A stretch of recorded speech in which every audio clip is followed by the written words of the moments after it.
What is going on, Sheep Army? This is your boy Random Marks coming with a quick video. And on this video, guys, we're going to be talking about Bone Shibaswap token.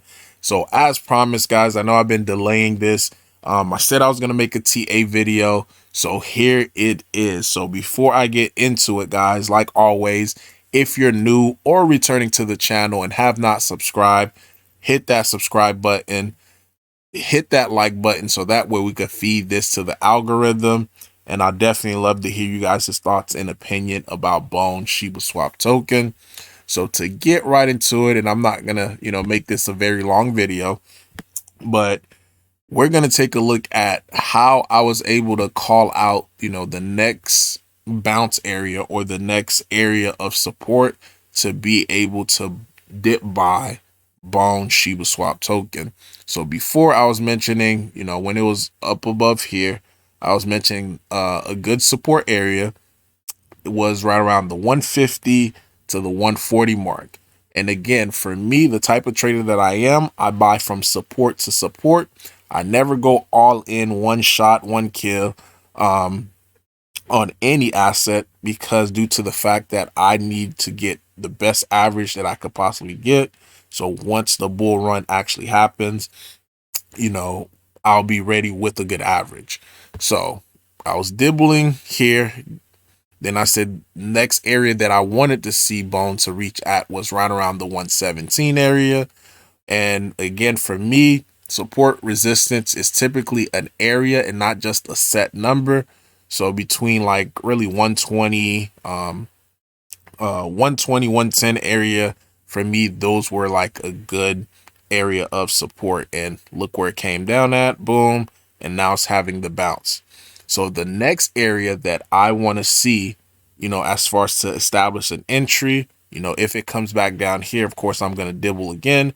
But if it breaks this support area right here, my next area that I want to see a buy would be right around like the 80 cents to 70 cents range to be able to purchase. Now, if, the market really start tanking and more FUD and all this comes out about Bone and people start dumping, then the next area is going to be right around like the 150 mark. I doubt we'll get there. I highly doubt we'll get there. But if we do, I want to be prepared for it. So how did I figure out these areas? So to explain it to you guys, really, when it comes to trading, first thing, whenever you're drawing your support and resistance line, you don't want to use a candlestick. So a lot of people think, hey, I'm going to use a candlestick. That's what they see their favorite YouTuber, their favorite trader use as far as to draw support resistance. That's not the best way. The best way to draw support and resistance is actually using a line chart, because within the line chart, you could find the confluence of any support and resistance. And what is confluence is whenever a resistance, a prior resistance, meet with a support, kind of like how this went up. This was acting as resistance. Once it broke past this area, now this line right here is acting as a support area. So once it retraced, it came back to the same spot, causing it to be a confluence. So it bounced. So now whenever I'm drawing my support area, I'm using this area as a support versus trying to use this area as a support. So 115, 117, 120, 110, that's the area. And the same thing for this. This is resistance. This actually tried to break down, and this is why I drew the yellow. This was a fake breakdown, followed by another big surge up move. So when it came back down, guess what area it bounced off of again? That same prior resistance, which turned into support. Bounce. It tried to break down another time, and this time it broke past again. And we start seeing a lot of consolidation. I love seeing some at or above a support area, because that to me is giving it more of a more of a base. So of course we got this bounce from it, and now if this somehow wants to crack down below this support area, then between that is going to be the next point of entry for me.